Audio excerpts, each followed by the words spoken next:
प्रयागराज से कल उन्होंने एक अच्छी, बहुत ही छात्रों के हित की जो है निर्देश माननीय मुख्यमंत्री जी ने स्वयं दिया। और प्रयागराज से छात्र जो वहां परीक्षाओं की अन्य तैयारियां कर रहे थे, अब वो जाना उनका अन्य अन्य जनपदों में शुरू हो गया है। ये जो प्रयागराज से बसें चल रही हैं, लगभग 300 बसें चलनी हैं और अब तक जो है संभवतः 50 से अधिक बसें जो है वहां से निकल चुकी हैं और ये निरंतर सिलसिला आज और कल जारी रहेगा। माननीय मुख्यमंत्री जी ने कहा है कि जो छात्र जाएंगे उनका स्वास्थ्य परीक्षण होगा, ये बहुत जरूरी है। और जहां भी मूवमेंट होता है स्वास्थ्य परीक्षण के आधार पर ही किसी को चलाया जाए और जहां रिसीव हो वहां भी पुनः जो है स्वास्थ्य परीक्षण हो, इस पर उन्होंने बल दिया है। मैं ये भी बताना चाहूंगा कि आज कोटा से जो छात्र लौटे हैं उनके साथ माननीय मुख्यमंत्री जी वीडियो कॉन्फ्रेंस से आज 4:30 बजे वार्ता करेंगे। ये एनआई पर दिखाई देगा 4:30 बजे। और 100 छात्र अभी तक जुड़ चुके हैं उनसे। हमारा टारगेट है कम से कम 500 छात्र जो 11,500 छात्र लौटे हैं उनसे जोड़ने का। तो अब तक 100 छात्र वीडियो कॉन्फ्रेंस से माननीय मुख्यमंत्री जी की वीडियो कॉन्फ्रेंस के लिए जो है वहां पर ऑलरेडी जुड़ चुके हैं और बड़ी बेसब्री से मुख्यमंत्री जी का इंतजार कर रहे हैं। अपने घरों से वीडियो कॉन्फ्रेंस से, मोबाइल से, अभी अपने होम क्वारंटाइन में है। और मुख्यमंत्री जी ने जैसा कल बताया गया वो उनका सामान्य हालचाल लेंगे, उनके बारे में, उनके क्वारंटाइन में उन्होंने क्या क्या एहतियात बरता वो पूछेंगे। मुख्यमंत्री जी उन बच्चों से ये भी हिदायत देंगे कि वो कोरोना से लड़ने की लड़ाई में कैसे खुद अपना योगदान दे सकते हैं, इस पर भी वो निर्देश देंगे। और उनकी पढ़ाई के बारे में भी एक सामान्य उनसे चर्चा भी करेंगे। तो लगभग 10 बच्चों से वो एक 1-to-1 इंटरेक्शन करेंगे। तो ये 4:30 बजे होगा।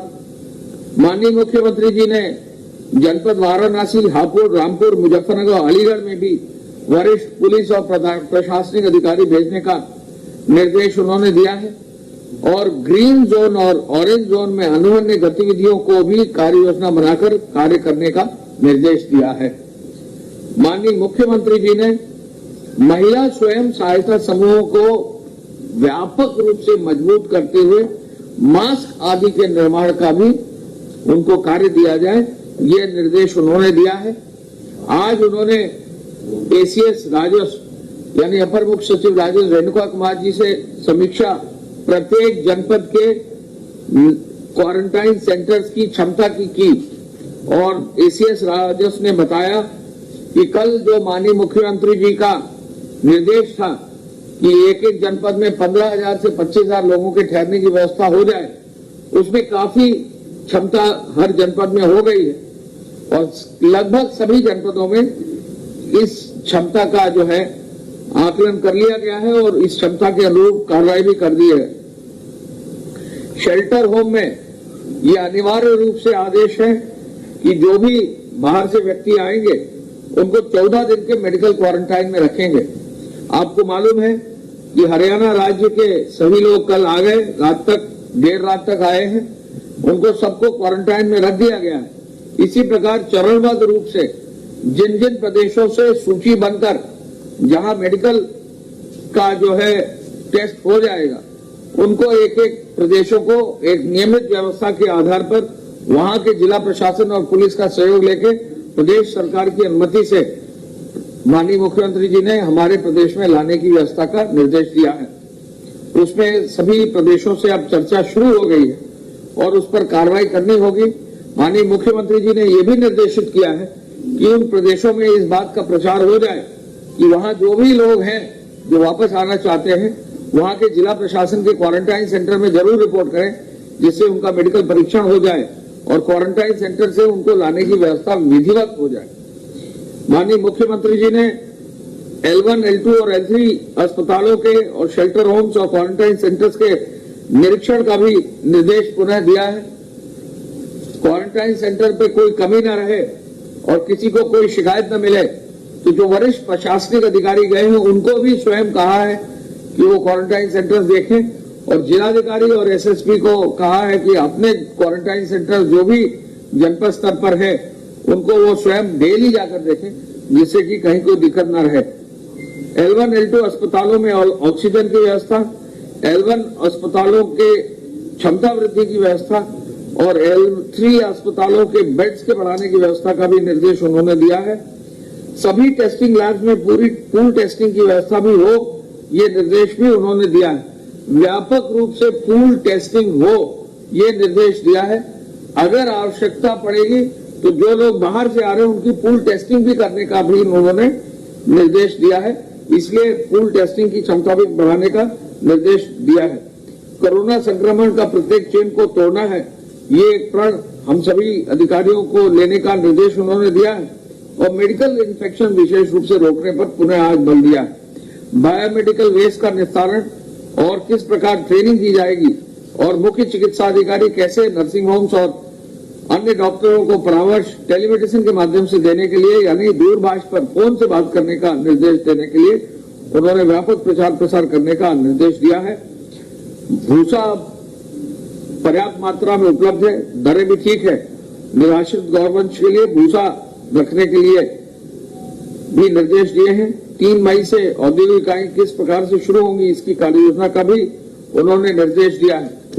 मैं आपको ये बताना चाहूंगा कि निर्माण कार्यों में और औद्योगिक इकाइयों को चलाने में निरंतर वृद्धि हो रही है और आज 7,425 औद्योगिक इकाइयां शुरू कर दी गई हैं।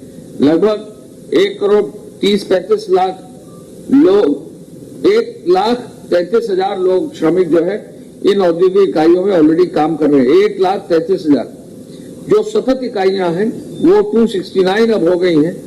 चीनी मिल अब 38 चीनी मिल अपना गन्ना पेराई का काम कंप्लीट करके उनको बंद किया गया है। वो 119 में से 38 चीनी मिलों में काम पूरा हो गया।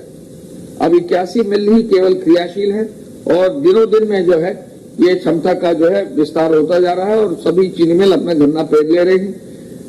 आज तक 16,689 करोड़ रुपए का जो है गन्ने का भुगतान हो गया है।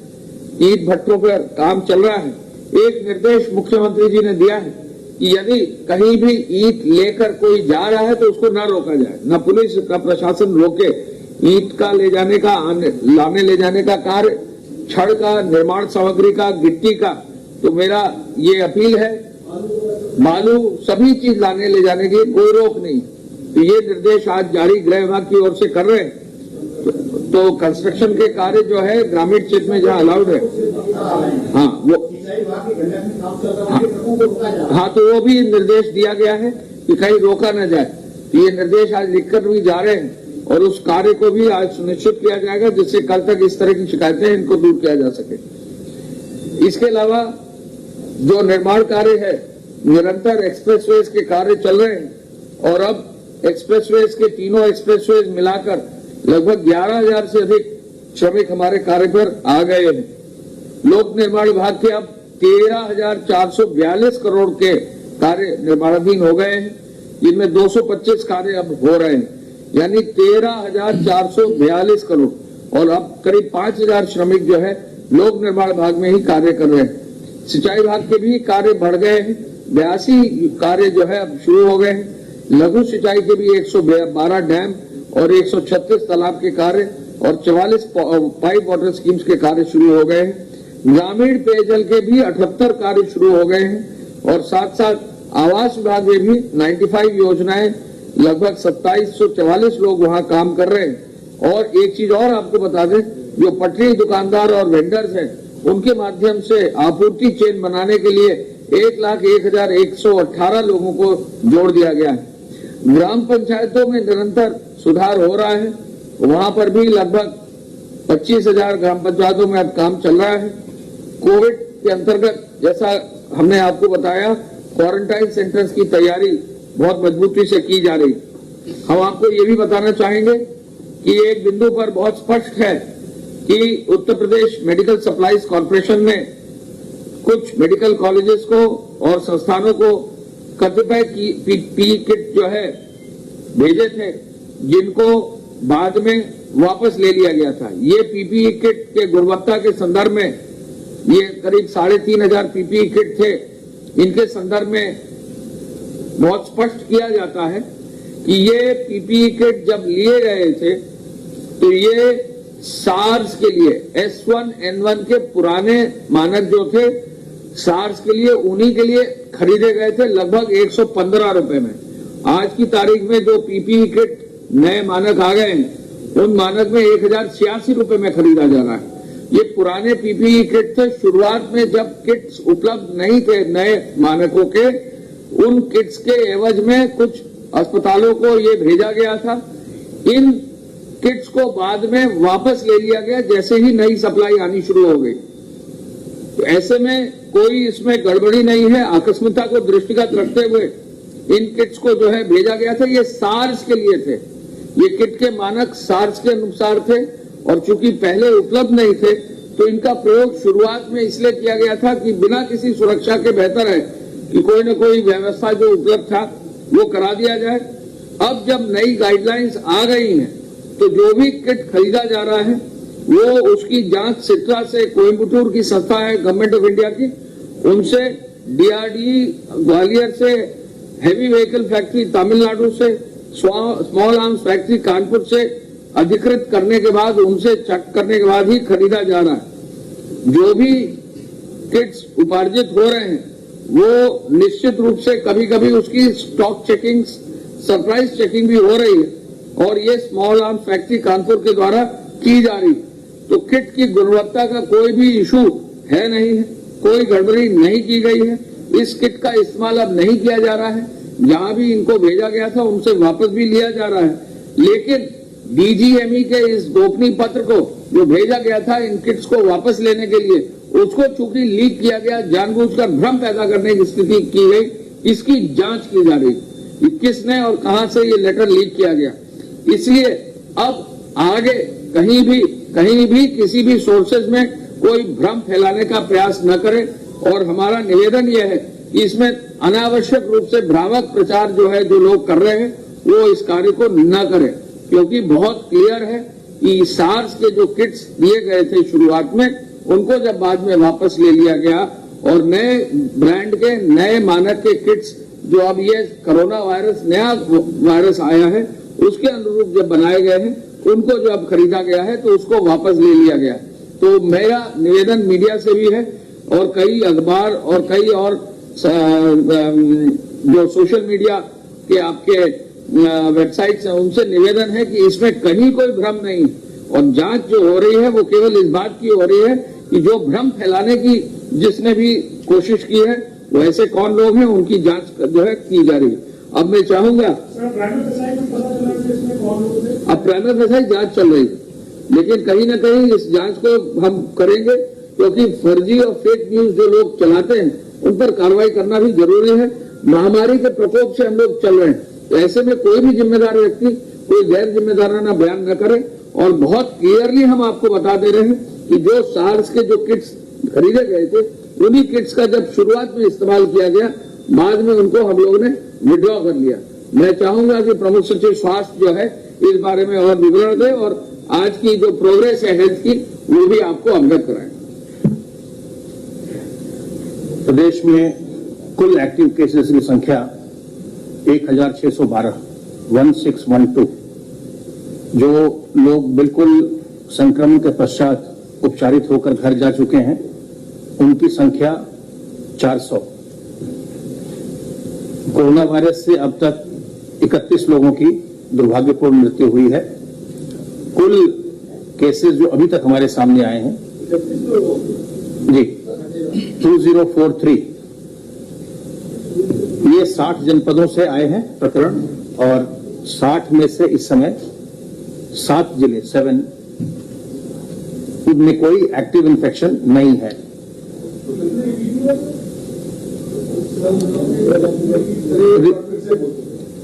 साठ जिलों से प्रकरण आए हैं संक्रमण के अभी तक,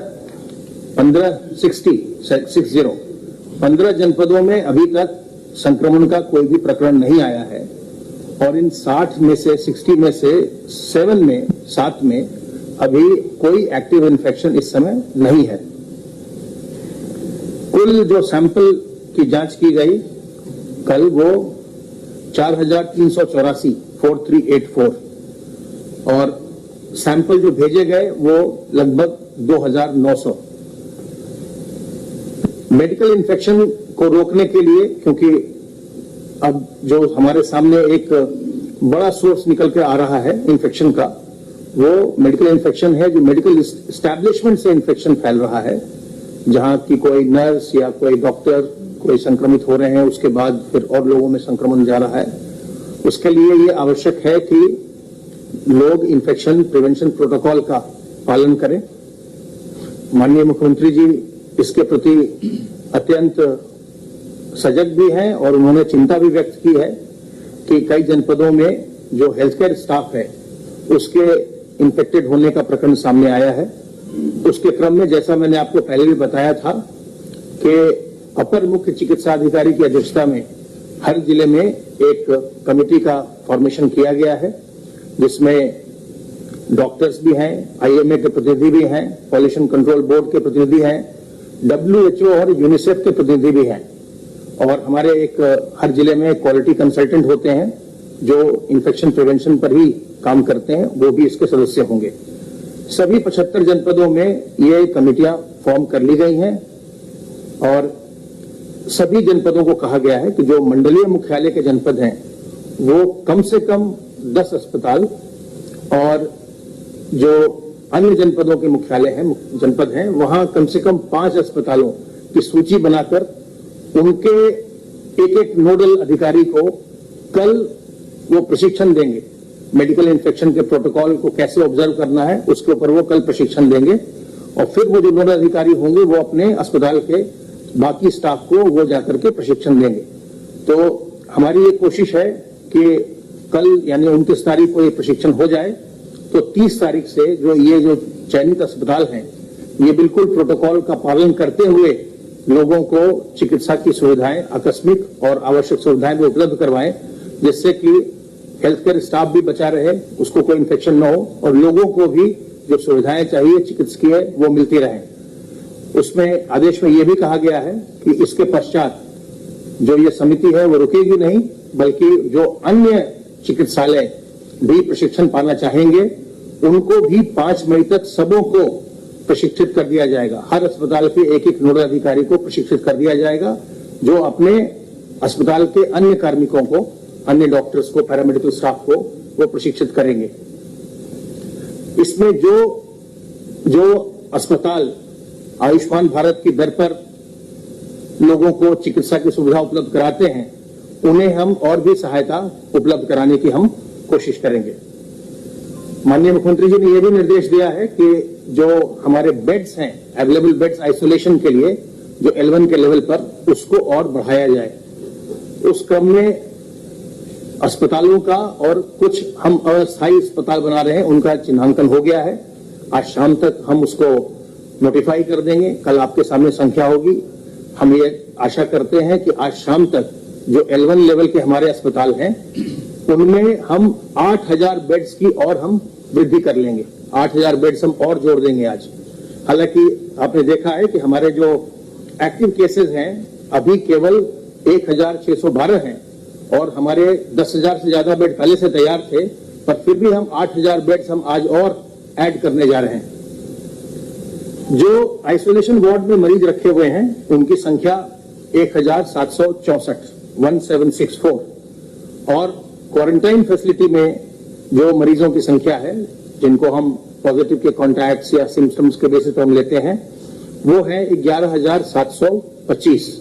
ये आज की ये स्थिति है इस समय की।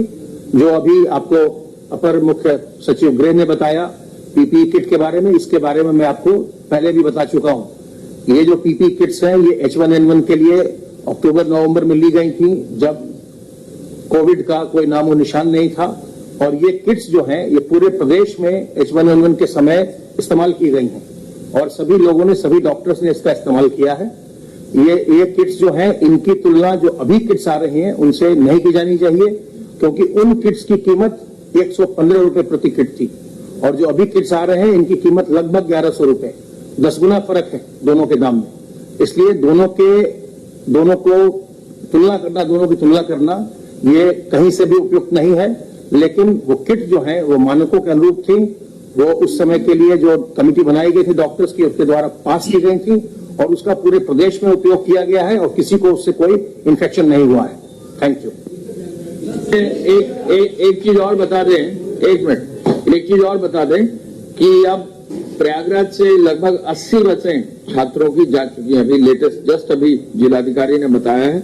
मैं पुनः निवेदन करूंगा, 4:30 बजे माननीय मुख्यमंत्री जी जो है कोटा के बच्चों से संपर्क करेंगे।